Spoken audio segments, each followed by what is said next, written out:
ہیں۔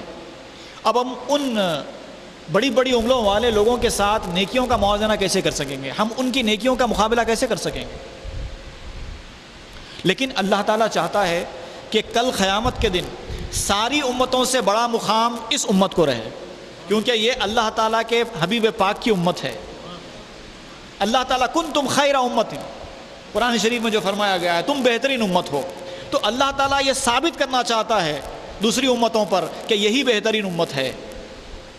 اور پھر جب قیامت برپا ہوگی، جب میدان محشر میں پہنچیں گے تو آپ دیکھیں گے کہ ساری امتوں کے نامہ اعمال تولے جائیں گے، اور ساری امتوں میں کسی کے پاس بھی، کسی ایک آدمی کے پاس بھی امت محمدیہ کے کسی ایک فرد سے بڑھ کر نیکیاں نہیں رہیں گی۔ اتنی کم عمر کے باوجود اللہ تعالیٰ مختلف وسائل، مختلف ذرائع ایسے پیدا فرما دیتا ہے، ایسے مہیا فرما دیتا ہے کہ امت محمدیہ کی نیکیاں ہی بڑھ جاتی ہیں۔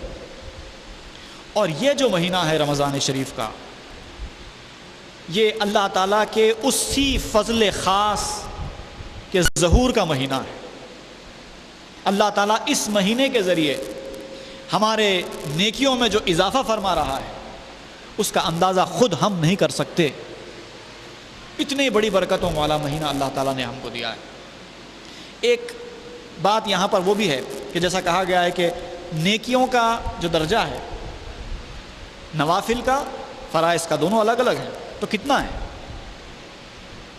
جیسے کہ رمضان شریف میں بتایا گیا ہے کہ ایک نفل کا ثواب بھی فرض کے برابر ہو جاتا ہے، تو فرض کا درجہ کیا ہے؟ کچھ تو اندازہ ہم کو ہو کہ آخر ہمارے نفل کا ثواب جو فرض کا ثواب بن رہا ہے، تو فرض کا ثواب کتنا ہوگا؟ نفل کے ثواب میں اور فرض کے ثواب میں کتنا فرق ہوگا؟ آخر کتنا ہم کو اس سے فائدہ پہنچ رہا ہے اس مہینے سے؟ تو یاد رکھیے، رمضان کے روزے کے سلسلے میں حدیث شریف آئی ہے کہ اگر کسی نے رمضان کا ایک روزہ کسی عذر شرعی کے بغیر چھوڑ دیا، کسی مجبوری کے بغیر چھوڑ دیا، تو وہ ایک روزے کی برابری پوری زندگی روزے رکھ کر بھی نہیں کی جا سکتی۔ پوری زندگی، ہر روز اگر کوئی آدمی روزہ رکھے تب بھی اس ایک روزے کی برابری نہیں ہو سکتی، کیونکہ وہ فرض روزہ ہے۔ اب آپ اندازہ کر سکتے ہیں کہ ایک فرض روزے کا بدلہ زندگی بھر کے نوافل نہیں کر سکتے، تو اب اندازہ کیجئے کہ کس طرح نفل کا ثواب ہے اور کس طرح فرض کا ثواب ہے، اور اللہ تعالیٰ آپ کے نفل کو فرض کا ثواب کیسے دے کر آپ کے اوپر کتنا بڑا احسان کر رہا ہے، اور کتنی نیکیاں آپ کے نامہ اعمال میں لکھ رہا ہے۔ اب آپ اندازہ کیجئے کہ کس طرح آپ کے چھوٹی چھوٹی نیکیوں کا ثواب اس ماہ مقدس میں بڑھتا ہے۔ میں مختلف مثال کے طور پر کچھ احادیث پیش کرتے ہوئے آپ کو بتاتا ہوں۔ جیسے مثال کے طور پر آپ نے قرآن مجید پڑھی، عام دنوں میں بھی آپ پڑھتے ہیں، رمضان شریف میں بھی پڑھیں گے۔ قرآن شریف کی تلاوت کرنا، قرآن شریف کی تلاوت کے بارے میں حدیث شریف میں آیا ہے کہ قرآن کی تلاوت کا ثواب ہر حرف کے بدلے 10 نیکیوں سے ملتا ہے۔ یہ حدیث میں آیا، اور اس میں وضاحت یہ بھی کی گئی ہے کہ 10 نیکیوں سے حرف سے مراد الف لام میم نہیں ہے۔ حضور نے فرمایا کہ میں یہ نہیں کہتا کہ الف لام میم ایک حرف ہے، بلکہ الف ایک حرف ہے، لام ایک حرف ہے اور میم ایک حرف ہے۔ تو اس طرح اگر ہم ایک قرآن مجید ختم کرتے ہیں تو ہم کو کتنا ثواب ملتا ہے؟ قرآن مجید میں کتنے حروف ہیں؟ 3,30,733 حروف قرآن مجید میں، اور ایک حرف پہ 10 نیکیاں۔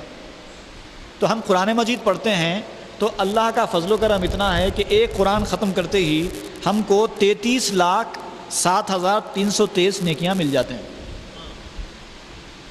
ایک قرآن مجید کا جو ثواب نیکیاں ہم کو حاصل ہوتی ہیں 3 لاکھ سے زیادہ ہے۔ اور یہ جو قرآن پڑھنے کا ثواب ہے یہ تو محض اکیلے پڑھ لینے کا ہے، لیکن اب جب نماز میں پڑھتے ہیں اور وہ بھی جماعت سے، اور قرآن کا پڑھنا اور سننا دونوں برابر ہے۔ حدیث میں آیا ہے کہ قرآن کا پڑھنا اور سننا دونوں برابر ہے ثواب کے اعتبار سے، تو امام جو نماز پڑھا رہا ہے اس کو بھی اتنا ہی ثواب ہے، پیچھے جو مقتدی سن رہا ہے اس کو بھی اتنا ہی ثواب ہے۔ اب جماعت میں قرآن پڑھنے کا ثواب، جو ہم تراویح میں قرآن سنتے ہیں،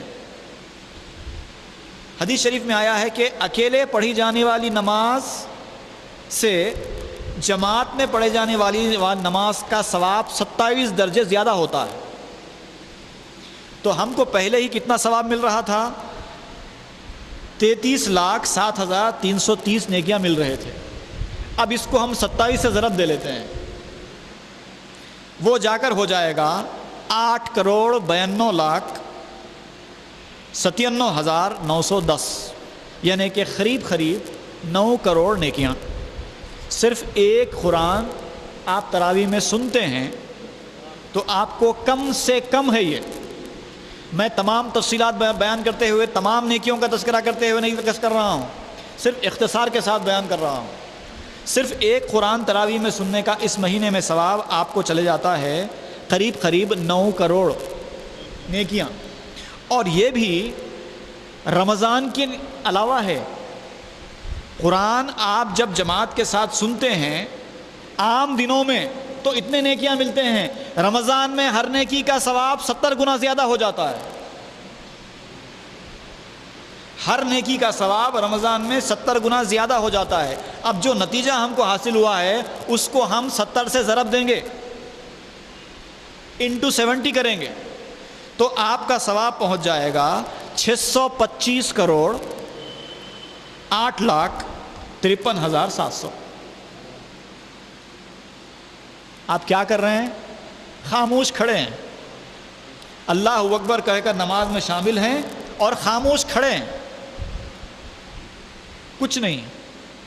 وہ بھی اگر آپ کے خواہ ہیں، آپ کو جسمانی طور پر اتنی صلاحیت ہے تو آپ کھڑے رہ کر پڑھ رہے ہیں، نہیں تو بیٹھ کر پڑھ رہے ہیں۔ لیکن جیسے ہی آپ نے رکعت باندھی آپ کے ثواب کا میٹر شروع ہو گیا۔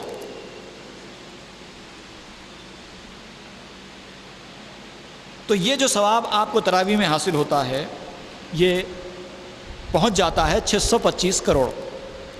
اس کے بعد میں اور ایک بات بیان کرنا چاہتا ہوں، اگر آپ اس ثواب کو اور زیادہ کرنا چاہتے ہیں تو آپ نماز پڑھنے سے پہلے جو آپ وضو بناتے ہیں، وضو بناتے وقت یا وضو بنانے کے بعد یا وضو بنانے سے پہلے ایک مرتبہ مسواک کر لیجئے۔ مسواک کے بارے میں حدیث میں آیا ہے کہ جو نیکی مسواک کے بغیر کی جاتی ہے اس سے مسواک کے ساتھ کی جانے والی نیکی 70 گنا زیادہ ثواب رکھتی ہے۔ اب اس کو پھر اگر آپ مسواک کر کے تراویح پڑھنے کے لیے آئیں گے تو اس کو آپ پھر 70 سے ضرب دینا پڑے گا، اور یہ پہنچ جائے گا 43,755 کروڑ 43,755 کروڑ۔ اب اندازہ کیجئے کہ اس مہینے میں اور بہت ساری چیزیں ہیں، میں تمام تفصیل میں نہیں جا رہا ہوں، صرف اشارہ دے رہا ہوں۔